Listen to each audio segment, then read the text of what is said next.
రక్కుకున్నాక పాప ఏం చేస్తుంది? రక్కుకున్నాక పాప అమ్మ కోసం ఏడుస్తుంది. కళ్ళలోంచి చిన్న ముత్యాలు రాలుస్తుంది.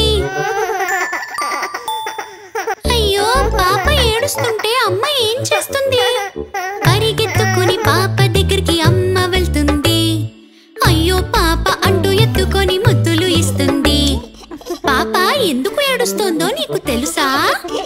అమ్మ కోసమే కదా. పాప ఏడుపు అంతా ఇప్పుడు ఆగిపోయింది. ఎందుకోసం ఏడుస్తుందో అందరికీ తెలిసిపోయింది.